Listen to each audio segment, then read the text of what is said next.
Em poucas palavras. Um olhar sobre o mundo, a vida e a sociedade, à luz da Palavra de Deus, com Augustus Nicodemos.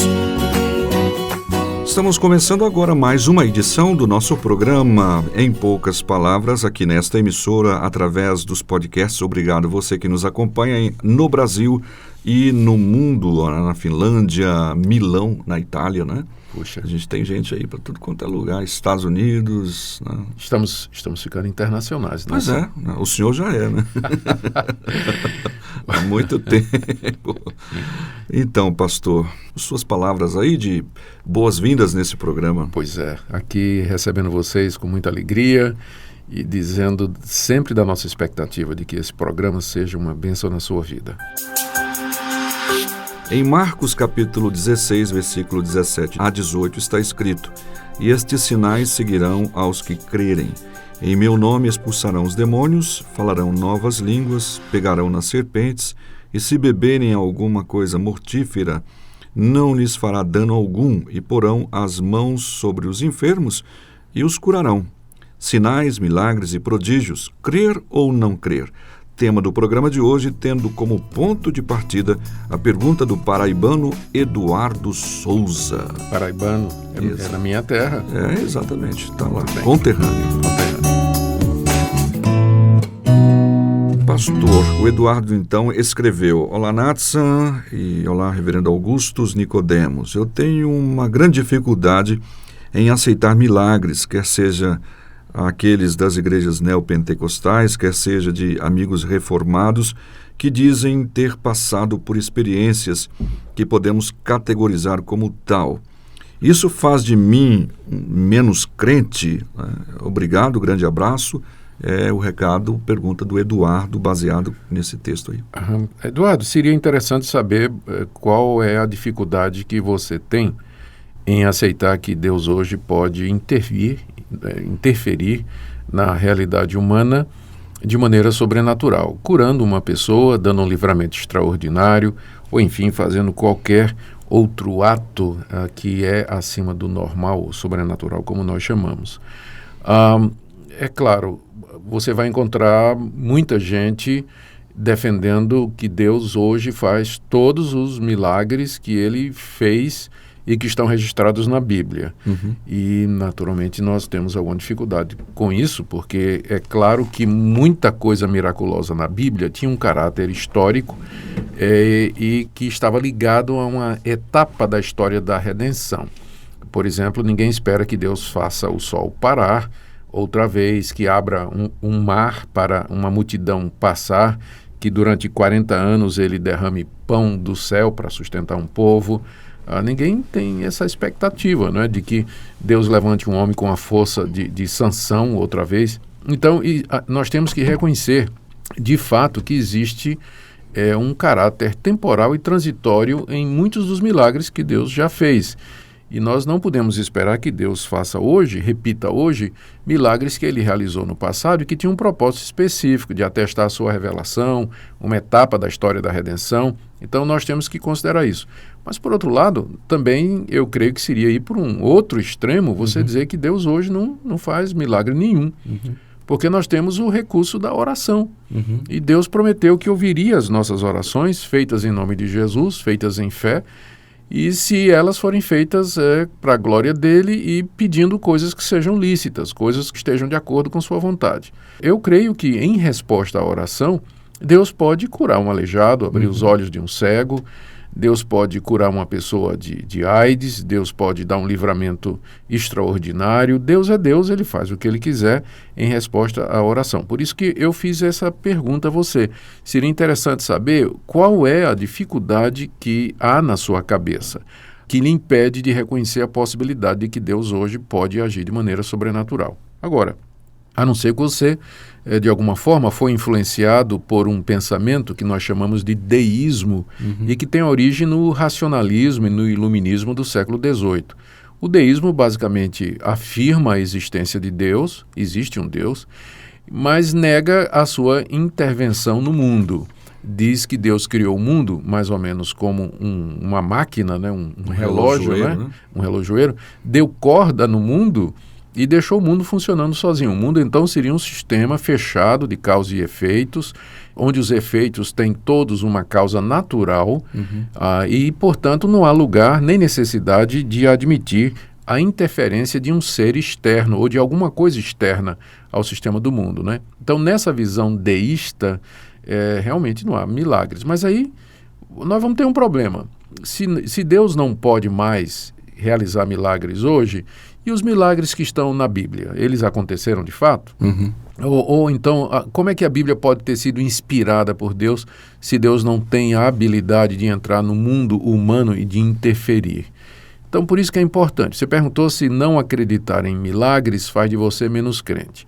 Então, eu preciso fazer uma outra pergunta para você. Você se refere somente aos milagres de hoje, que são realizados em círculos pentecostais e neopentecostais, ou você se refere aos próprios milagres narrados na Bíblia? Porque se você tem dificuldade em aceitar os milagres que estão registrados na Bíblia, isso não faz de você menos crente, isso faz de você um incrédulo.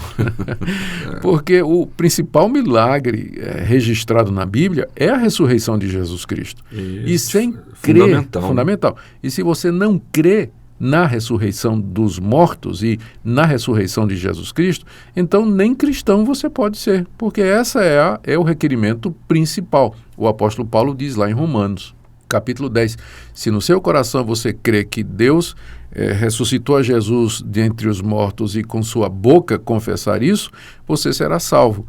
Ora, se você não crê na ressurreição, né, então nem cristão você pode ser. Então a minha pergunta é essa: você não crê nos milagres da Bíblia ou você simplesmente tem dificuldade em crer nos milagres neopentecostais de hoje? Se a resposta é que a sua dificuldade está relacionada com os milagres neopentecostais de hoje, então, bem-vindo ao time. Eu também tenho muita dificuldade em receber como genuínos aqueles milagres, entre aspas, que são realizados nessas convenções, nesses cultos e nessas reuniões, simplesmente pela razão de que eles se tornaram a razão de ser de muitas denominações.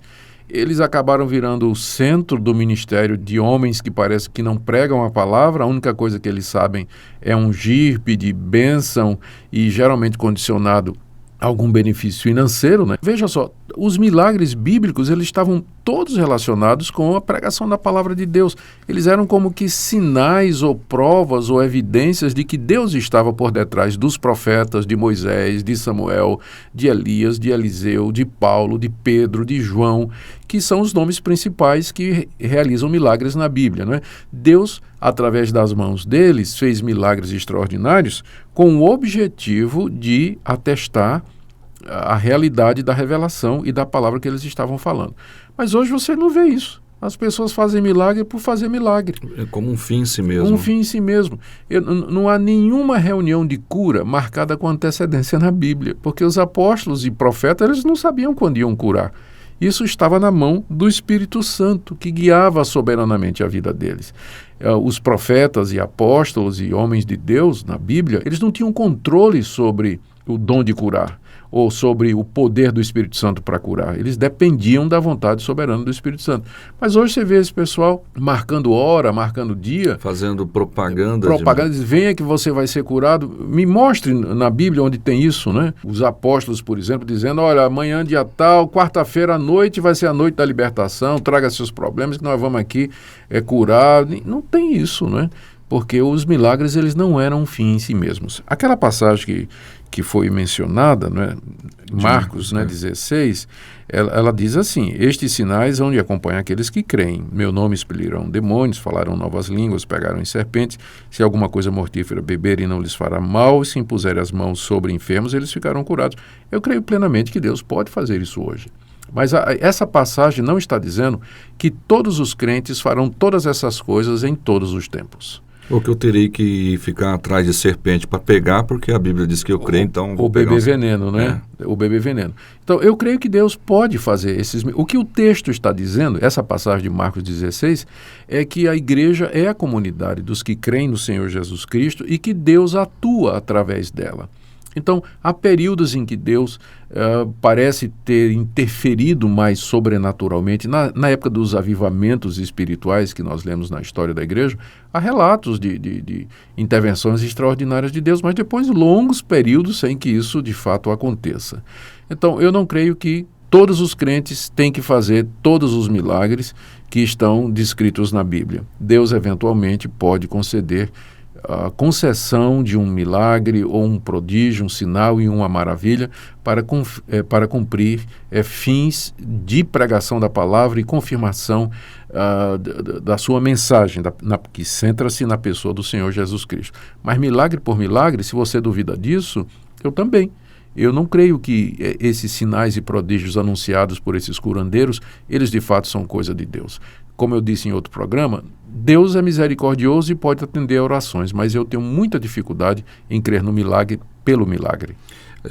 Eu poderia dizer, por exemplo, que essa passagem que nós lemos de de Marcos, falando sobre essas situações, em situações extremas, Deus ainda está comigo em todas as situações. Por exemplo, eu estou pregando, ensinando e vou enfrentar uma série de situações que podem ser impedimentos e que Deus está comigo me livrando de tudo isso. Sem dúvida. Claro, esse tem que ser a aplicação da passagem. Veja qual é a implicação de você ler essa passagem de uma forma literalista. Está dizendo aqui, estes sinais hão de acompanhar aqueles que creem. E aí vem a relação, expelir demônio, falar língua, pegar em cobra, beber veneno e curar doentes. Eu faço uma pergunta, você já fez isso? Você que está me ouvindo. Você já pegou em cobra e não morreu pela dentada? Você bebeu veneno e não morreu? Todos os doentes sobre quem você impôs as mãos, você já curou? Então, eu sei que a sua resposta vai ser não. Então, isso significa, por esse texto, que você não é crente. Não é isso? Porque o texto está dizendo, estes sinais vão acompanhar os que creem. Então, se os creem aqui são todos os crentes, então todos os crentes deveriam ser capazes de fazer todos esses milagres. Mas a história, a prática, a realidade e a sua consciência demonstram que isso não é verdade, você sabe disso. Você não é capaz de fazer sinais e prodígios. Então, é evidente que o texto está apenas dizendo que Deus acompanhará a sua igreja e o seu povo com estes sinais quando lhe convier. Então tá bom, eu acabo provocando o pastor com um pouco mais de assunto e depois eu fico ao tempo. Pois é. Pois bem, nós agradecemos então aos nossos ouvintes e aqui nesse instante agradecendo ao Eduardo Souza, lá da Paraíba, conterrâneo do nosso comentarista. Obrigado pela sua audiência, também ao Agrimar de Juazeiro do Norte, no Ceará, e a Natália, lá de Natal, Rio Grande do Norte. Rio Grande do Norte. Pastor.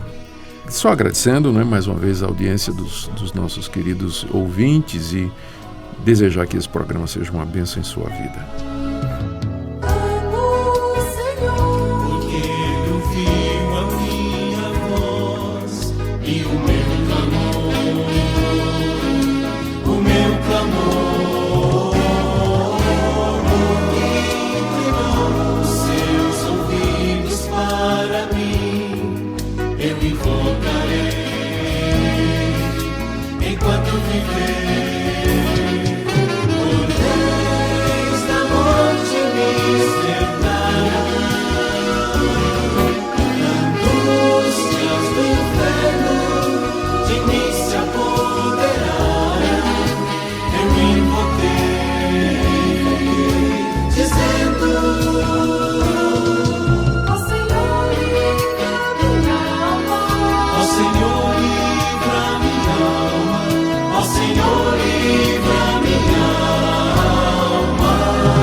Em poucas palavras, um olhar sobre o mundo, a vida e a sociedade, à luz da Palavra de Deus. Apresentação Nadson Matias. Comentário Augustus Nicodemos. Um programa da Primeira Igreja Presbiteriana de Goiânia, Rua 68, esquina com 71, Centro. Visite o nosso site www.pipg.com.br. Apoio Seminário Presbiteriano Brasil Central, Goiânia.